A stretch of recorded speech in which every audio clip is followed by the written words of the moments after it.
Hi friends, ನಮಸ್ತೆ. Welcome to my channel interesting information. ಇವತ್ತು ಕೆಲವೊಂದು ಗಿಡಗಳನ್ನ ರಿಪೋರ್ಟಿಂಗ್ ಮಾಡ್ತಿದ್ದೀನಿ. ಯಾವ್ಯಾವ ಗಿಡಗಳನ್ನ ನೆಡ್ತಿದ್ದೀನಿ ಅನ್ನೋದನ್ನು ನಾನು ನಿಮಗೆ ತೋರಿಸ್ತೀನಿ. ಇದು ನೋಡ್ತಿದ್ದೀರಲ್ಲ, ನಾನು ಇದು ಪೋರ್ಚುಲಕ್ಕ, ಟೇಬಲ್ ರೋಸ್, ಮೋಸ್ ರೋಸ್ ಅಂತೀವಲ್ಲ, ಇದನ್ನು ಆನ್ಲೈನಲ್ಲಿ ತರಿಸಿದ್ದೆ. ಸಮ್ ವೆಂಡರ್ಸಿಂದ ತರಿಸಿದ್ದೆ. ನನಗೆ ಒಂದು ವಾಟ್ಸಪ್ ನಂಬರ್ ಕಾಂಟ್ಯಾಕ್ಟ್ ಸಿಕ್ಕಿತ್ತು, ಅವ್ರ ಹತ್ರದಿಂದ ತರಿಸಿದ್ದೆ. ಅವ್ರ ಹತ್ರದಿಂದ ತರಿಸಿ ನಾನು ಅನ್ಪ್ಯಾಕಿಂಗ್ ವಿಡಿಯೋ ಕೂಡ ಮಾಡಿದ್ದೆ, ಬಟ್ ವಿಡಿಯೋ ಮಿಸ್ ಆಗಿದೆ. ಪ್ಯಾಕಿಂಗ್ ಮಾತ್ರ ನಿಮಗೆ ತೋರಿಸ್ತಾ ಇಲ್ಲ ಯಾವ ಥರ ಬಂದಿದೆ ಅಂತ. ಅದು ಬಂದಿದ್ದ ತಕ್ಷಣ ನಾನು ಅನ್ಪ್ಯಾಕ್ ಮಾಡಿ ಎಲ್ಲದನ್ನು ವಾಟರಲ್ಲಿ, ಈ ಥರ ಕಂಟೈನರಲ್ಲಿ ವಾಟರ್ ಇಟ್ಟು ಅದರ ಒಳಗಡೆ ಇಟ್ಟಿದ್ದೆ. ಸೊ ಸ್ಯಾಂಪ್ಲಿಂಗ್ಸ್ ಎಲ್ಲ ಚೆನ್ನಾಗಿದೆ. ಆ್ಯಂಡ್ ವಾಟರಲ್ಲಿ ಇಟ್ಟಿರೋದು ನೋಡ್ತಿದ್ದೀರಲ್ಲ, ರೂಟ್ಸ್ ಕೂಡ ನಿಮಗೆ ಚಿಕ್ಕ ಚಿಕ್ಕ ರೂಟ್ಸ್ ಕೂಡ ಕಾಣ್ತಿದೆ. ನಾನು ವಾಟರಲ್ಲಿಟ್ಟು 2 ದಿನ ಆದಮೇಲೆ ರಿಪೋರ್ಟಿಂಗ್ ಮಾಡ್ತಿದ್ದೀನಿ. ಇದು ಆ್ಯಕ್ಚುಲಿ ಪಾಟಿಂಗ್ ಮಾಡಲೇಬೇಕು ಅಂತ ರಾತ್ರಿ 9 ಗಂಟೆಯಿಂದ 10:30 ತನಕ ಇದನ್ನೆಲ್ಲ ಅದನ್ನು ರಿಪೋರ್ಟ್ ಮಾಡಿದೆ. ಈ ಎಲ್ಲ ಕಟ್ಟಿಂಗ್ಸ್ನ ಪ್ಲ್ಯಾಂಟ್ ಮಾಡಿದೆ. ನಾನು ನಿಮಗೆ ತೋರಿಸ್ತಿದ್ದೀನಿ ನೋಡಿ, ಚಿಕ್ಕ ಚಿಕ್ಕ ಕಂಟೈನರ್ಸಲ್ಲೇ ನಾನು ಎಲ್ಲ ಕಟ್ಟಿಂಗ್ಸ್ನು ಪ್ಲೇಸ್ ಮಾಡಿರೋದು. ಇದು ಮೋಸ್ ರೋಸ್, ಹಾಗೆ ಟೇಬಲ್ ರೋಸ್ ಅಥವಾ ಪೋರ್ಚುಲಕ್ಕ, ಈ ಥರ ಎಲ್ಲ ವೆರೈಟೀಸು ಇದೆ. ಇದರಲ್ಲಿ 70+ ವೆರೈಟೀಸ್ ಅಂತ ಹೇಳಿದರು. ಸೊ ಇದು ಒಂದು ಕಾಂಬೋಲಿ ನಾನು ತೊಗೊಂಡಿದ್ದು.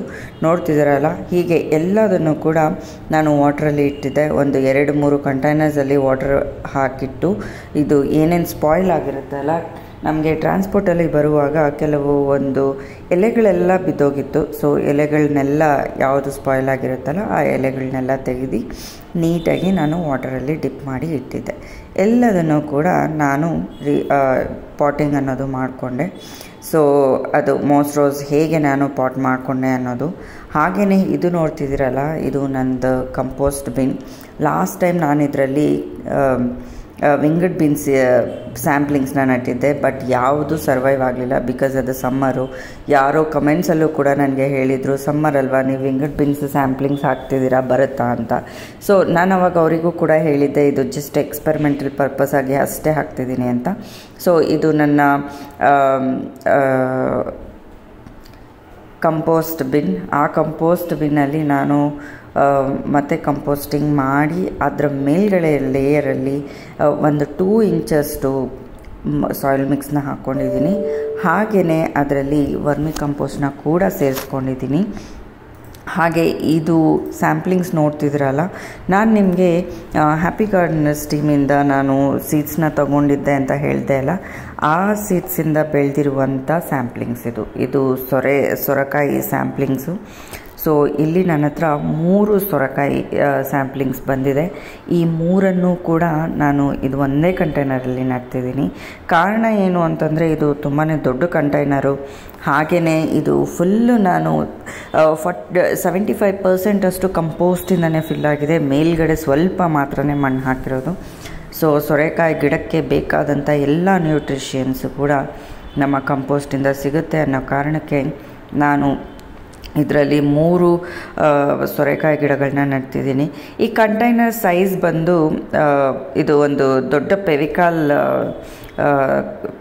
ಡಬ್ಬ. ಇದು ನಾವು ಮನೆ ಕನ್ಸ್ಟ್ರಕ್ಟ್ ಮಾಡುವಾಗ ಫೆವಿಕಾಲ್ ತೊಗೊಂಡಿದ್ವಿ ಅಲ್ಲ, ಅದರದ್ದು ಕ್ಲೀನ್ ಮಾಡಿ ಆಮೇಲೆ ಕೆಳಗಡೆ 2 ಡ್ರೈನೇಜ್ ಹೋಲ್ಸ್ ಮಾಡಿದ್ದೀನಿ ದೊಡ್ಡದಾಗಿ ಮಾಡಿ. ಇದರಲ್ಲಿ ಕಂಪೋಸ್ಟಿಂಗ್ ಕೂಡ ಮಾಡಿದ್ದೆ, ನಾನು ನಿಮಗೆ ಮುಂಚೆ ಕೂಡ ತೋರಿಸಿದ್ದೆ ಅಲ್ವಾ. ಸೊ ಅದೇ ಕಂಟೈನರಲ್ಲಿ ನಾನೀಗ ಸೊರೆಕಾಯಿ ಗಿಡಗಳನ್ನ ರೀಪಾಟ್ ಮಾಡ್ಕೊಂಡಿದ್ದೀನಿ.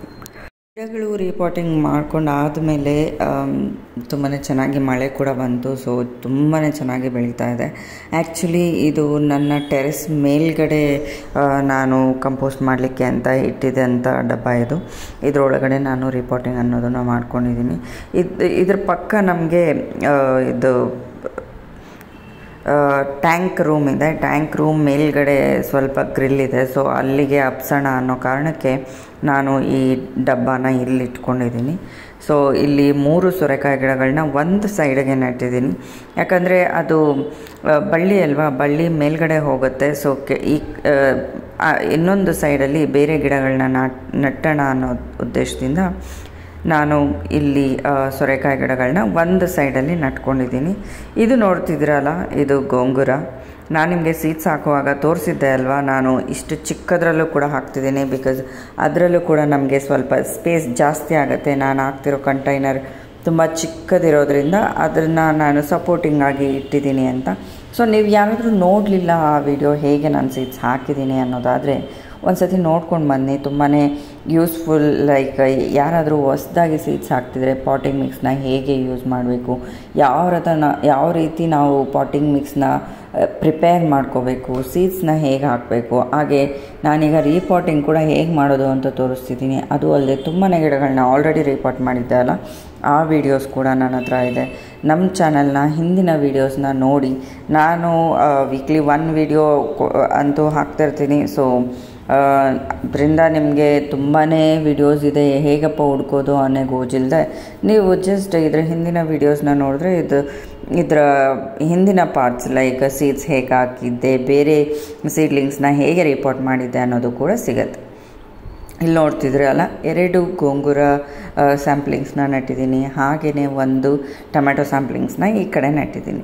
ಸೊ ಟೋಟಲಾಗಿ 6 ಗಿಡಗಳಾಯಿತು. ಬಟ್ ಇದು ತುಂಬಾ ದೊಡ್ಡ ಕಂಟೈನರ್ ಆಗಿರೋದ್ರಿಂದ ಪ್ರಾಬ್ಲಮ್ ಆಗಲ್ಲ ಅಂತ ಅಂದ್ಕೊಂಡಿದ್ದೀನಿ. ನೋಡೋಣ ಹೇಗೆ ಬೆಳೆಯುತ್ತೆ ಅನ್ನೋದು ಅಪ್ಡೇಟ್ಸ್ನ ನಾನು ನಿಮಗೆ ಕೊಡ್ತಾನೆ ಇರ್ತೀನಿ. ಹಾಗೆಯೇ ಈಗ ಅಂತೂ ನಾನು ಗೋಂಗೂರ ಆಲ್ರೆಡಿ ಒಂದು ಸರಿ ಹಾರ್ವೆಸ್ಟ್ ಕೂಡ ಮಾಡಿದ್ದೀನಿ, ನಿಮಗೆ ಹಾರ್ವೆಸ್ಟ್ ವಿಡಿಯೋ ತೋರಿಸ್ತೀನಿ. ಹಾಗೆಯೇ ಇಲ್ಲಿ ನೋಡ್ತಿದ್ರಲ್ಲ, ಇಲ್ಲಿ ಪೈಪ್ಗೆ ನಾನು ದಾರಾನ ಕಟ್ಕೊಂಡಿದ್ದೀನಿ. ಒಂದು ಚಿಕ್ಕ ಕಡ್ಡಿನ ನಟ್ಟು ಅದರಲ್ಲಿ ಪೈಪ್ಗೆ ನಾನು ದಾರ ಕಟ್ಟಿದ್ದೀನಿ. ಸೊ ಈ ದಾರದ ಸಹಾಯದಿಂದ ಅದು ಮೇಲ್ಗಡೆ ಹೋಗಿ ಅಲ್ಲಿರುವಂಥ ಗ್ರಿಲ್ಗೆ ಹಪ್ಪಿ ಇದು ಕಾಯಿ ಬಿಡಬೇಕು ಅನ್ನೋದು ನನ್ನ ಉದ್ದೇಶ. ನೋಡೋಣ. ಇದು ಈಗ ಆದರೆ ತುಂಬಾ ಚೆನ್ನಾಗಿ ಬೆಳೀತಾ ಇದೆ. ಸೊ ನಾನು ಇದನ್ನು ರಿಪೋರ್ಟ್ ಮಾಡಿ ಆದಮೇಲೆ ನೀರನ್ನು ಹಾಕಿದ್ದೀನಿ. ಹಾಗೆಯೇ ಇದು ಒಂದು ಚಿಕ್ಕ ಹಾರ್ವೆಸ್ಟ್ ಅಷ್ಟೇ. ನನ್ನ ಟೆರೆಸ್ ಗಾರ್ಡನಲ್ಲಿ ನಾನು ಚಿಕ್ಕಡು ಸೀಡ್ಸ್ನ ಕೂಡ ಹಾರ್ವೆಸ್ಟ್ ಮಾಡಿದ್ದೀನಿ, ಹಾಗೆಯೇ ಕಾಯಿನ ಕೂಡ ಸುಮಾರು ಸತಿ ಹಾರ್ವೆಸ್ಟ್ ಮಾಡಿದ್ದೀನಿ. ನಾನು ಮಾಡುವಂಥ ಪ್ರತಿಯೊಂದು ಹಾರ್ವೆಸ್ಟ್ ಆಗಿರ್ಬೋದು, ಇಲ್ಲ ಸೀಡ್ ಹಾಕೋದಾಗಿರ್ಬೋದು, ಇಲ್ಲ ನಾನು ಯಾವುದಾದ್ರೂ ಸ್ಪ್ರೇ ಮಾಡ್ತಿದ್ರೆ ಅದಾಗಿರ್ಬೋದು, ಎಲ್ಲ ವೀಡಿಯೋಸು ಕೂಡ ನಾನು ಡೀಟೇಲ್ಡಾಗಿ ನನ್ನ ಚಾನಲಲ್ಲಿ ಅಪ್ಲೋಡ್ ಮಾಡ್ತಿರ್ತೀನಿ. ನೋಡಿ ಮರಿದೆ. ಹಾಗೆಯೇ ನಾನು ಡೈಲಿ ವಾಟ್ರಿಂಗ್ ಮಾಡುವಾಗ ಬರೀ ನೀರಂತೂ ಹಾಕೋದಿಲ್ಲ, ಅದ್ರ ಜೊತೆಗೆ ಏನನ್ನು ಕಲಸಿ ಹಾಕ್ತೀನಿ, ಯಾವ ಥರ ನೀರನ್ನು ಹಾಕೋದ್ರಿಂದ ಗಿಡಗಳಿಗೆ ಬೇಕಾದಂಥ ಪೋಷಕಾಂಶಗಳೆಲ್ಲ ಸಿಗುತ್ತೆ ಅನ್ನೋದನ್ನು ಕೂಡ ನಾನು ನಿಮಗೆ ಒಂದು ಡೀಟೇಲ್ಡ್ ವಿಡಿಯೋ ಮಾಡ್ತೀನಿ, ಹೇಳ್ತೀನಿ. ನೀವು ನೀರನ್ನು ವೇಸ್ಟ್ ಮಾಡದೆ ಹೇಗೆ ಯೂಸ್ ಮಾಡ್ಬೋದು ಗಿಡಗಳಿಗೆ ಅನ್ನೋದನ್ನು ಕೂಡ ನಾವು ಡಿಸ್ಕಸ್ ಮಾಡೋಣ. ನೋಡಿದ್ರಿ ಅಲ್ಲ ಎಷ್ಟು ಚಿಕ್ಕಕಾಯಿಗಳು ಬಂದಿದೆ ಅಂತ. ಅವರೆಕಾಯಿ, ಚಪ್ಪರದ ಅವರೆಕಾಯಿ ಇದು ತುಂಬಾ ಚೆನ್ನಾಗಿ ಬಂದಿದೆ.